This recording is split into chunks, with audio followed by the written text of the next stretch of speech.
क्या आप जानते हैं कि केरल के महान शासक चेरामन पेरुमल को भारतीय इतिहास का पहला मुसलमान माना जाता है। राजा चेरामन पेरुमल ही सबसे पहले इस्लाम अपनाने वाले भारतीय माने जाते हैं। मुशरिकीन मक्का के कहने पर जब पैगंबर हजरत मोहम्मद सल्लल्लाहु अलैहि वसल्लम ने चांद के 2 टुकड़े करने का मोजीजा दिखाया, तो राजा चेरामन पेरुमल ने वो मोजीजा केरल में देखा था।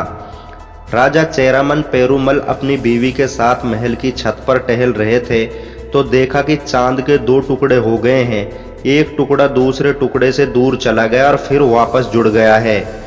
यह मोजीजा देखकर राजा चेरामन पेरुमल हैरान रह गए और इस राज को जानने के लिए उन्होंने बड़े बड़े हिंदू विद्वानों को बुलवाया था। हिंदू विद्वानों ने अपने धर्म शास्त्रों को पढ़ने के बाद कहा कि चांद के टुकड़े कोई अवतार ही कर सकता है। इस घटना के बाद राजा चेरामन पेरुमल अक्सर इसके बारे में सोचते रहते और सबसे इसका जिक्र करते थे। बहुत कम लोग जानते होंगे कि पैगंबर हजरत मोहम्मद सल्लल्लाहु अलैहि वसल्लम के नबुवत दौर से पहले से ही अरब के व्यापारी केरल के मालाबार द्वीप आते थे, जो कि मसालों का व्यापार करते थे। अरब के बड़े बड़े व्यापारी जब मालाबार द्वीप आए तो राजा चेरामन पेरुमल ने उनको दावत पर बुलाया और चांद के टुकड़े वाली घटना का जिक्र किया।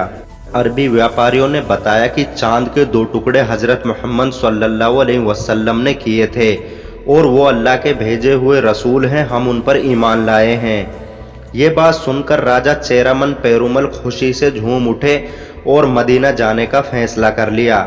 भारतीय इतिहासकारों के मुताबिक भारत में इस्लाम की आमद 8वीं सदी में मोहम्मद बिन कासिम से हुई, जबकि सच तो यह है कि इस्लाम की आमद भारत में चेरामन पेरुमल ने की थी।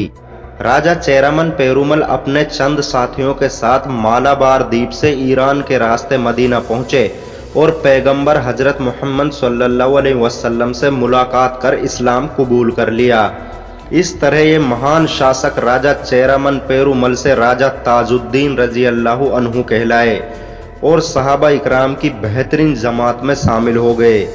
राजा चेरामन पेरुमल चंद दिन मदीना में रुककर पैगंबर हजरत मोहम्मद सल्लल्लाहु अलैहि वसल्लम से इजाज़त ली और भारत की ओर रुख कर गए ताकि भारत में इस्लाम को फैलाया जा सके। लेकिन इनके वापसी के सफ़र के दौरान राजा चेरामन पेरुमल बीमार हो गए और मस्कट देश के सलाला शहर में इनका इंतकाल हो गया। इनकी मजार आज भी वहीं मौजूद है। राजा चेरामन पेरुमल के बाकी साथी हजरत मालिक बिन दीनार के साथ भारत आए और उन्होंने एक शानदार मस्जिद का केरल के कोडंगल्लूर में निर्माण कराया, जो कि चेरामन जामा मस्जिद के नाम से जानी जाती है। आपको ये जानकर शायद हैरानी हो कि चेरामन जामा मस्जिद भारतीय इतिहास की सबसे पहली मस्जिद है, जिसे 629 ईस्वी में तामीर किया गया था। ये भारतीय उपमहाद्वीप की इकलौती मस्जिद है जो पैगंबर हजरत मोहम्मद सल्लल्लाहु अलैहि वसल्लम के जीवन काल में बनी थी। अगर ये वीडियो आपको पसंद आई हो तो हमारे चैनल मिरर ऑफ वर्ल्ड को सब्सक्राइब करें, वीडियो को लाइक शेयर करें, कमेंट करके हमें ज़रूर बताएं।